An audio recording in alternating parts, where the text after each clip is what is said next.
আওয়ামী লীগ সভানেত্রী শেখ হাসিনা সম্প্রতি সংবাদ মাধ্যমের সঙ্গে সাক্ষাৎকারে ঘোষণা করেছেন খুব দ্রুতই তিনি দেশে ফিরবেন এবং তারপরে সংবাদ মাধ্যমের খবরে বেরিয়ে আসে যে তিনি দলের শীর্ষ নেতাদের জানিয়ে দিয়েছেন 6 মাসের মধ্যেই তিনি দেশে ফিরতে চান। এমনকি কোনো কোনো সংবাদ মাধ্যম লিখেছে তিনি নাকি দেশে ফেরার জন্য ট্রাভেল পাসেরও আবেদন করবেন এই আগস্ট মাসের মধ্যেই। এরপর থেকেই আওয়ামী লীগ শেখ হাসিনার প্রত্যাবর্তন এত বাধা, মামলার রায়ের মধ্যে সম্ভব কিনা তা নিয়ে আলোচনা যখন তুঙ্গে, তখন আওয়ামী লীগ এবং ছাত্রলীগ আবারও রাজপথে নিজেদের সক্রিয় করেছে। ঢাকা, চট্টগ্রাম সহ সারা দেশে প্রতিদিনই মিছিলের পর মিছিলের খবর আসছে, মিছিলে লোক সংখ্যা বাড়ছে। আর সম্প্রতি এক মিছিলে হাজার হাজার মানুষ জড়ো করে সমাবেশ করে সেই মিছিলে লোক সংখ্যা দেখে পুলিশকে সরে পড়তে বাধ্য করবার পর ছাত্রলীগের এসব মিছিল ঠেকানো যাবে কিনা তা নিয়ে এখন আলোচনা তুঙ্গে উঠেছে। আমার সঙ্গে সংযুক্ত হয়েছেন ছাত্রলীগ সভাপতি সাদ্দাম হোসেন। সাদ্দাম হোসেন, আপনাকে স্বাগত জানাই। সাদ্দাম, আপনারা এই যে এতটা সক্রিয় হয়ে উঠলেন, নির্বাচনের আগে পরে বেশ কিছুটা সময় তো মিছিল দেখা যায়নি ছাত্রলীগ বা আওয়ামী লীগের। এই ঘোষণার সাথে কি কোনো সম্পর্ক আছে যে আপনাদের নেত্রী ঘোষণা দিয়েছেন তিনি দেশে ফিরবেন, আপনাদের প্রস্তুত হতে বলেছেন, সেজন্যই এতটা সক্রিয় হয়ে উঠেছে ছাত্রলীগ?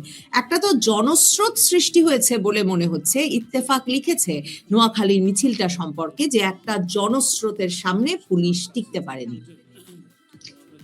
পুলিশ সরে যেতে বাধ্য হয়েছে একটা ইউনিয়নের ছাত্রলীগের মিছিলের কারণে। তো আজকে যখন নিষেধাজ্ঞা দিয়ে রেখেছে, আওয়ামী লীগ ছাত্রলীগকে রাজনৈতিক কার্যক্রমের বাইরে রেখেছে, আদালতকে ব্যবহার করে নিজেরা রায় দিয়ে দিচ্ছে, তো সরে শুধুমাত্র পুলিশ যেতে বাধ্য হবে না, সরে আসলে সবাইকে যেতে বাধ্য হবে। এবং এই মিছিল ঝটিকা বলছে, এটা বলছে, ওখানে বলছে, মিছিল আসলে থামবে না। এবং যদি যে প্রক্রিয়া অব্যাহত রাখা হয়েছে, এই প্রক্রিয়া যদি অব্যাহত রাখা হয়, মিছিল শেষ পর্যন্ত সচিবালয়েও চলে যাবে, মিছিল নির্বাচন কমিশনেও চলে যাবে, মিছিল সরকারি বাসভবনেও চলে যাবে। অতএব আমরা যেটা মনে করি যে একটা অন্তর্ভুক্তিমূলক গণতান্ত্রিক রাজনৈতিক প্রক্রিয়া সরকারকে দ্রুত শুরু করতে হবে। আরেকটি হচ্ছে যে স্বাভাবিকভাবেই 5 বারের সফল প্রধানমন্ত্রী, আওয়ামী লীগ সভাপতি, বঙ্গবন্ধু কন্যা দেশরত্ন শেখ হাসিনাকে কেন্দ্র করে মানুষের মধ্যে আবেগ রয়েছে, এবং এটা শুধুমাত্র একটা দলীয় গণ্ডির মধ্যে সীমাবদ্ধ আমি সেটা মনে করি না। বাংলাদেশের মানুষের একটা আবেগ রয়েছে, উন্মাদনা রয়েছে, আশা রয়েছে, আকাঙ্ক্ষা রয়েছে, একটা মনের মধ্যে একটা মূর্ছনা রয়েছে শেখ হাসিনাকে ঘিরে। তো স্বাভাবিকভাবেই সেই বার্তাটি শেখ হাসিনা দেশে ফিরবেন এটা বাংলাদেশের সাধারণ মানুষ জানে, জনগণ জানে, বিশ্বাস করে, এবং সেই ঐকান্তিক যে ঐতিহাসিক মুহূর্ত সেটার জন্য বাংলাদেশের মানুষ প্রহর গুনছে। তো সেই ঘোষণাও নেতাকর্মীদের মধ্যে স্বাভাবিকভাবেই তাদের মধ্যে এক ধরনের অনুপ্রেরণা তৈরি করেছে, উৎসাহ তৈরি করেছে, এবং এই উৎসাহ আসলে থামবে না। যে মিছিল শুরু হয়েছে, এই মিছিল সবখানেই ছড়িয়ে পড়বে। যে আগুন তরুণ প্রজন্মের মধ্যে আমরা দেখতে পাচ্ছি, বিশেষ করে আজকেও দেখবেন যে স্কুলের বাচ্চারা জয় বাংলা স্লোগান দিতে দিতে তারা স্কুল থেকে বের হয়েছে। গতকালকে 18 জন, নোয়াখালীর যে মিছিলের কথা বললেন 3 নং নোয়ান্নই ইউনিয়ন, সেখান থেকে 18 জন শিশু কিশোরকে গ্রেপ্তার করা হয়েছে। বেশিরভাগেরই বয়স 13, 14, 15 বছর, তাদেরকে গ্রেপ্তার করা হয়েছে। মিছিল কি থামছে? মিছিল প্রত্যেক দিনই বাড়ছে, এবং মিছিল এই মিছিল থামবে না। এবং বাংলাদেশের যে রাজনৈতিক বাস্তবতা, আওয়ামী লীগ শুধুমাত্র স্বাধীনতা আন্দোলনের নেতৃত্ব দিয়েছে, সংসদীয় নির্বাচনের ইতিহাসে সবচেয়ে বেশি বার বিজয়ী হয়েছে। আওয়ামী লীগের বাংলাদেশের প্রগতিশীল থেকে শুরু করে একটা গণতান্ত্রিক ভাবাপন্ন মানুষের উল্লেখযোগ্য সংখ্যক সমর্থন আছে। শুধু এভাবে দেখলে হবে না। আমরা অনেক সময় ভাবি যে রাজনৈতিক দলের সঙ্গে একটা গণমানুষের আবেগের সম্পর্ক কতটুকু, কিন্তু বাংলাদেশের যে সোশ্যাল ফ্যাব্রিক, সেখানে কিন্তু এই রাজনৈতিক দলটাকে সমর্থন করা, এটা মানুষের অস্তিত্বের সঙ্গে সম্পৃক্ত আছে। সাধারণ মানুষের চলাফেরা, স্বপ্ন, আশা, বেদনা, ভঙ্গ সবকিছুর সঙ্গে এই দলটা জড়িত আছে। যে কারণে এই দলটিকে আপনি নিষিদ্ধ রাখবেন এবং বঙ্গবন্ধু কন্যাকে আপনি একটা রাষ্ট্রযন্ত্রকে ব্যবহার করে রাজনীতির বাইরে ঠেলে দেওয়ার চেষ্টা করবেন, এবং আপনি মনে করবেন যে আপনি টিকে যাবেন। যারা এটা মনে করছে তারা আসলে বোকার স্বর্গে বসবাস করছে। তো আমরা বিশ্বাস করি যে শেখ হাসিনার প্রত্যাবর্তন তো হবেই। আমাদের দেশে বিদেশে, দেশে আমাদের নেতাকর্মীরা অনেকে একটা নিজের জায়গা ছেড়ে এক ধরনের দেশের অভ্যন্তরীণ ভাবে কিন্তু জায়গা পরিবর্তন করতে হচ্ছে। শুধুমাত্র যে দেশ ছাড়া হয়েছে, দেশ ছাড়তে হয়েছে অনেকেই, এই যখন দমন পীড়ন বেড়েছে, জীবনের উপর আক্রমণ এসেছে, সেটি কিন্তু না। তো আমি মনে করি যে সবাই ধাপে ধাপে সক্রিয় হচ্ছে। দেশের বাইরে যারা নেতাকর্মী রয়েছে তারাও ধাপে ধাপে তারা দেশে ফিরছে এবং ফিরবে, এবং এটির মাধ্যমে আমরা বিশ্বাস করি যে আমাদের আন্দোলন সংগ্রাম একটা টার্নিং পয়েন্টে যাবে। সংগঠিত হলেন কখন আপনারা, মানে এতটা সংগঠিত হলেন কখন? আওয়ামী লীগের পতনের পর থেকে এই সংবাদ মাধ্যমে, সামাজিক যোগাযোগ মাধ্যমে, এমনকি আওয়ামী লীগ ছাত্রলীগ ঘনিষ্ঠ জনরাও ক্রমাগত লিখছিলেন যে আওয়ামী লীগের কোনো সংগঠন আর নাই, আওয়ামী লীগ ছাত্রলীগ এরা এত দুর্বল হয়ে পড়েছে, মানে আপনাদের মতো নেতৃত্বের ওপর কোনো আস্থা নাই। মানে এই সংগঠিত হয়ে উঠলেন কখন, এবং সংগঠিত হয়ে উঠেছেন বলেই কি আপনাদের নেত্রী এতটা আস্থা পাচ্ছেন যে এখন তিনি ফিরে যাবেন?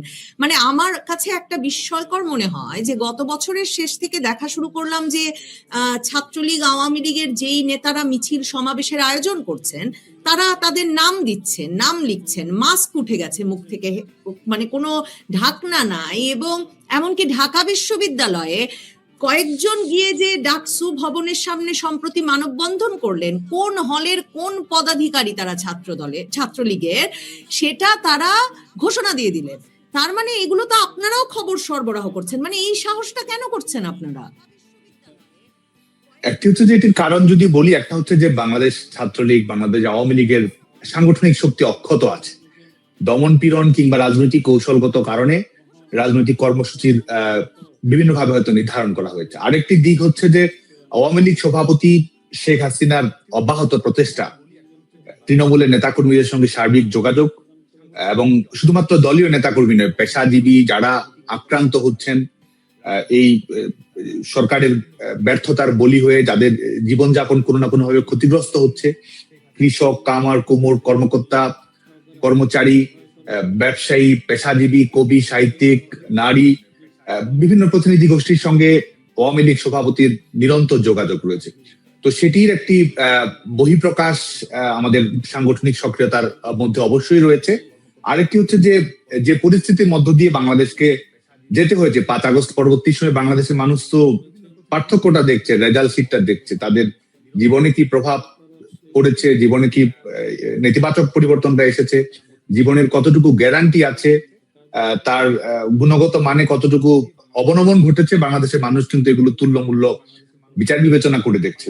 তো যে কারণে আজকে বাংলাদেশের ঘুরে দাঁড়ানো, বাংলাদেশের স্থিতিশীলতা, বাংলাদেশের জনগণের জাতীয় জাগরণ, এই সবকিছুর সঙ্গে শেখ হাসিনার কামব্যাকের প্রশ্নটি আসলে অবিচ্ছেদ্য ভাবে জড়িয়ে গেছে।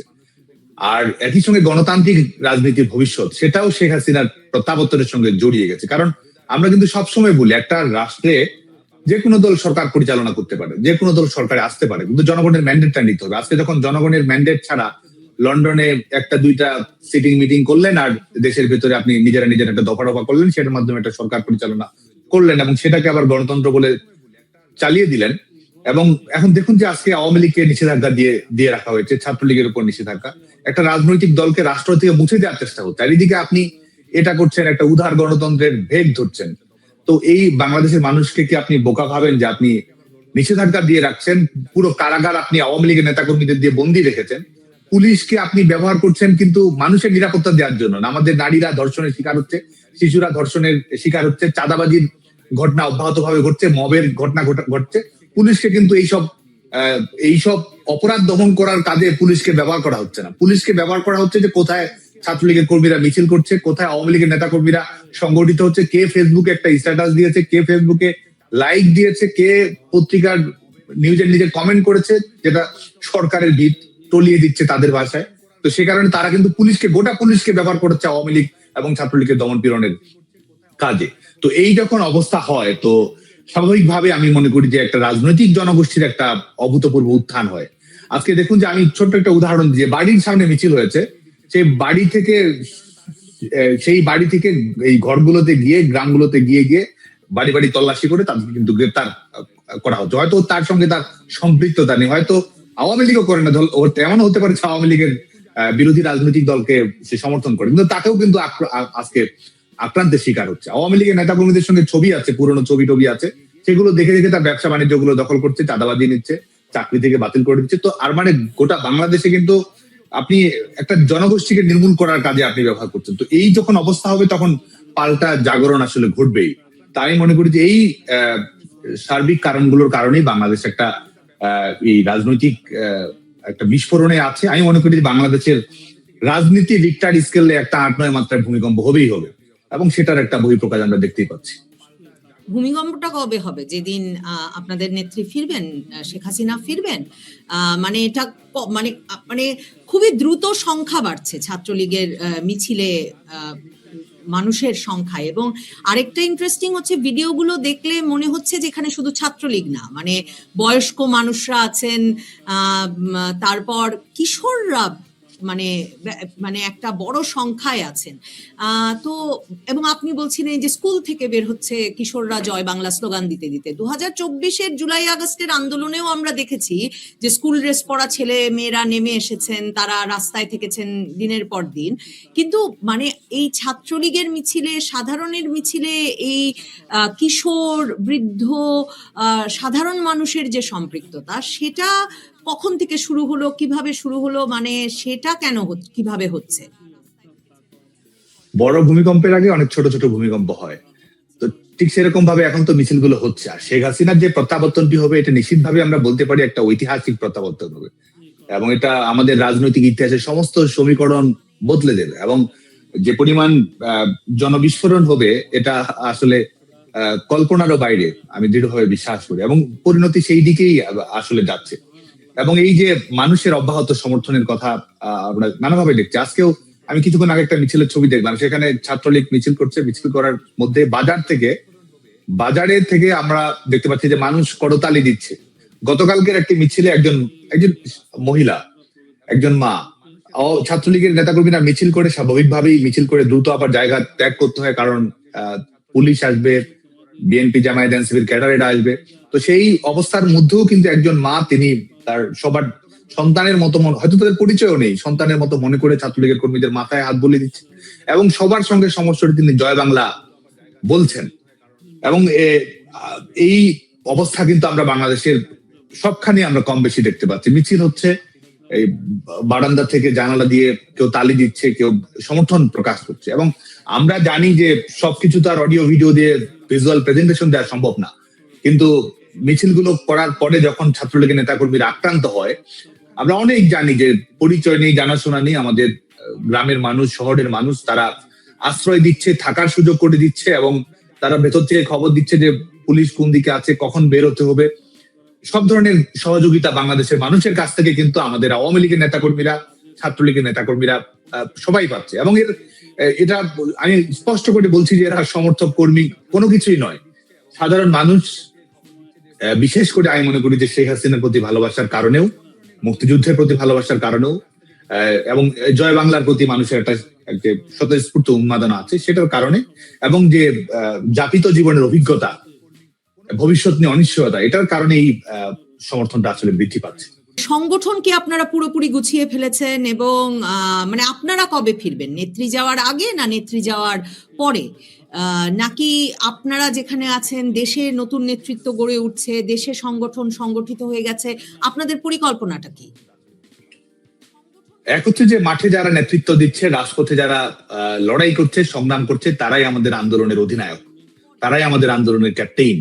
আমরা কোঅর্ডিনেট করছি, ফ্যাসিলিটেট করার চেষ্টা করছি, কিন্তু আমাদের দেশের অভ্যন্তরে থাকা আমাদের নেতাকর্মীরাই সাহসিকতার সঙ্গে কাজ করে যাচ্ছে।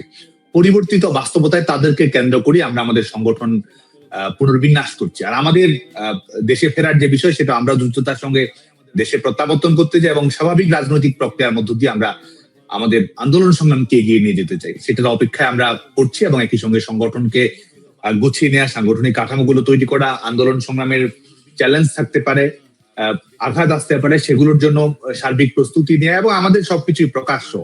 আমরা প্রকাশ্যেই ঘোষণা দিচ্ছি রাজনৈতিক সমীকরণ আমরা বদলে দেব, প্রকাশ্যেই ঘোষণা দিচ্ছি আমরা আন্দোলন সংগ্রামের মধ্য দিয়ে যে পরিণতি নিয়ে আসতে হয় সেটা আমরা করবো। আরেকটা কথা আমরা স্পষ্ট করে বলতে চাই, আমরা বারবার কিন্তু বলছি যে রাজনীতিটাকে ইনক্লুসিভ করুন, নিষেধাজ্ঞা প্রত্যাহার করুন, স্বাভাবিক রাজনৈতিক কর্মপ্রক্রিয়ার মাধ্যমে যেভাবে জনগণ রায় দেয়, যেভাবে সিদ্ধান্ত গ্রহণ করা হয় সেটি করুন। আর যদি সেটা না করেন, আজকে দেখছি যে পুলিশকে লেলিয়ে দেওয়া হচ্ছে, নিজেরা আক্রমণ করছে, মিছিল করা যেন অপরাধে পরিণত। যে হাত ছাত্রলীগ, আওয়ামী লীগের নেতাকর্মীদের দিকে ধেয়ে আসছে, আমরা স্পষ্ট করে বলতে চাই সেই হাত কিন্তু সময় মতো আমরা ঘুরিয়ে দেব।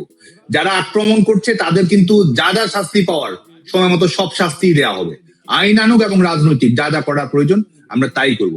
রাজনীতিকে যদি রাজনৈতিক ভাবে মোকাবেলা করতে দেন, অবশ্যই আমরা রাজনৈতিক ভাবে মোকাবেলা করতে চাই, সুস্থ স্বাভাবিক সহিষ্ণু গণতান্ত্রিক রাজনীতি আমরা চাই, কিন্তু আমাদের রাজনৈতিক অধিকার থাকবে না, জীবনের গ্যারান্টি থাকবে না, এবং এই ভুল যদি সরকার সংশোধন না করে এই ভুলের মাসুল কিন্তু সরকারকে দিতে হবে। তো সেই বার্তাটিও আমরা দিতে চাচ্ছি।